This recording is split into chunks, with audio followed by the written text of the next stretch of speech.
Welcome to another episode of China Update, where I provide you guys with the most up-to-date political, economic and geostrategic analysis on the world's #2 economy.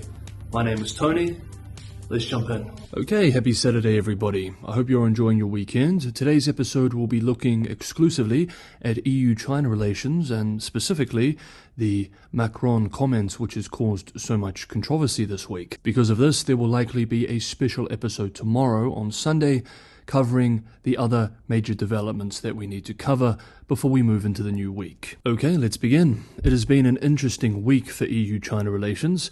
Last week, France's Macron and the EU's van der Leyen were in China. Top EU official Josep Borrell has postponed his trip this week due to testing positive for COVID, and from Thursday through to today, Germany's foreign minister is in China too. Early in the week, after his state visit to Beijing, French President Macron made quite a stir with his comments. Speaking with US media outlet Politico, Macron expressed, quote, "If Europeans cannot resolve the crisis in Ukraine, how can we credibly say on Taiwan, watch out, if you do something wrong, we will be there. If you really want to increase tensions, that's the way to do it." End quote. He also spoke about the need for Europeans to assert their strategic autonomy and to reduce their dependence on the extraterritoriality of the US dollar, and that being a US ally does not mean being a US vassal. All language very similar to what we have heard coming out of Russia and China in recent months. The comments sparked both popular and elite controversy and debate in Europe and North America this week. Quote, "Two senior EU diplomats said Macron's comments would hurt both Europe and Ukraine's relationship with the US and make it harder for the EU to forge a united position towards Beijing. It is not a win for anyone," said one of the diplomats, "except Xi." End quote. Indeed, this was a common theme within the European discourse on these comments. Quote, "Macron had turned his trip to China into a PR coup for Xi and a foreign policy disaster for Europe, with this idea of sovereignty, which he defines in demarcation rather than partnership with the USA. He is increasingly isolating himself in Europe." End quote. And, quote, "The only winner for these visits is Xi. Not only did he not make any concession on any issue vital to European interests, from Russia's war to economic relations, his European visitors treated Xi to a display of European and transatlantic disunity, serving the Chinese leader a major strategic objective on a silver platter, and leaving Europe's China policy in disarray." End quote. The chairman of the European Parliament's China delegation described Macron's China visit as a, quote, "complete disaster," end quote. The German Social Democratic Party foreign policy spokesperson, in a tweet this week, talked of, quote, "Macron's botched visit," end quote.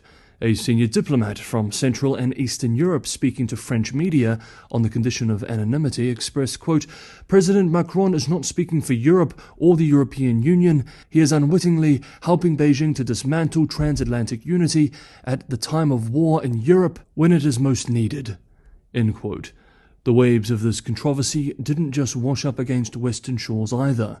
The Japan Times published an opinion piece this week called "French Leader Adds Unneeded Tension to the One China Policy," calling the French leader's comments problematic. Japanese financial media outlet Nikkei Asia published an opinion piece from the head of Japan research at the Center for Asian Studies at the French Institute of International Relations in Paris. Quote, "Macron's visit is inconsistent and disconnected from the geostrategic reality of the Indo-Pacific region and could undermine France's credibility with area nations.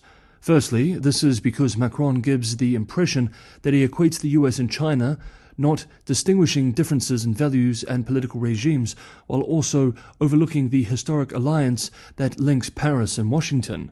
Second, Macron's position seemed out of touch. To begin with, Europe has limited capacity and willingness to position itself as a third pole. In Japan, there are concerns that the French posture may complicate coordination with the US for next month's Group of 7 Leaders Summit in Hiroshima. France might find inspiration in Japan's skillful approach to simultaneously navigating its alliance with the US and managing relations with China over the years. Tokyo has been successful in avoiding getting trapped in a US war and has continued to maintain functional economic relations with China while deterring it from seizing the Senkaku Islands." End quote. Of course, like any debate, however, there are voices on the other side too. Quote, European leaders are becoming increasingly favourable towards French President Emmanuel Macron's push for strategic autonomy away from the United States. There has been a leap forward on strategic autonomy compared to several years ago. End quote. Analysts explain that Macron seeks to pursue strategic autonomy for Europe as opposed to a so-called Atlanticist foreign policy. In his mind, they argue, to be a strategically autonomous actor, Europe cannot be dependent on China or on the United States, and he is engaging in a wider European debate about Europe's and France's place in the world generally and their China policy specifically. Later in the week, UK-based Reuters cited an unnamed French diplomat as expressing, quote, the substance of what Macron said was clear, and his position on Taiwan and China has not changed. This is something the president stands by entirely. However, the Politico headline, Europe must resist pressure to become America's followers, was sensationalist and did not reflect the nuances in Macron's views. End quote. Nevertheless, in the West at least, the mainstream consensus appears to be, at the very least, that Macron failed to communicate his thoughts gracefully. Quote, the Politico report on his comments has caused a lot of controversy, as some of them make Macron sound like he is regurgitating a Xinhua commentary. The French language version sounds not as bad, but regardless, Xi and his team should be ecstatic about their successes with Macron on this trip. End quote. And indeed, state media quickly jumped on the comments. On Monday, the state-run CCTV Evening News produced a report called French President Emmanuel Macron says Europe must strengthen its strategic autonomy. The next day, state-run Global Times wrote, quote, the French president's rational plea for Europe jams the brakes on some Eastern European nations and European parliaments lured by the US in their attempt to lead the continent astray and get more involved in the Taiwan question. End quote. And, quote, Macron is stressing the need for Europe's strategic autonomy as a result of a sober awakening from the US's selfish policies on Europe, especially since the Russia-Ukraine crisis. End quote. Germany's foreign minister is currently in China, where she is meeting with Foreign Minister Qin Gang, Vice President Han Zheng, and top diplomat Wang Yi. Quote, she will set the record straight. We clearly defined in the government coalition agreement that we need a changed China policy because China has changed.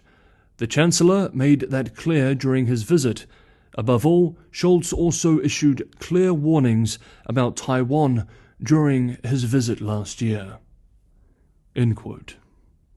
Tomorrow, Sunday, a delegation of French lawmakers is heading to Taiwan for an official visit. Voilà, séparation des pouvoirs. Hey guys, if you enjoyed today's episode of China Update, don't forget to hit that like button. Liking and subscribing is a huge help as well. And for anyone who can go the extra mile and help me keep China Update sustainable, Patreon and Buy Me a Coffee links are in the description below. Thank you so much, everybody, for watching today's episode. There will likely be another special episode tomorrow to cover what we could not cover today. Wherever you are, have a lovely Saturday and a great weekend, and I will see you all tomorrow.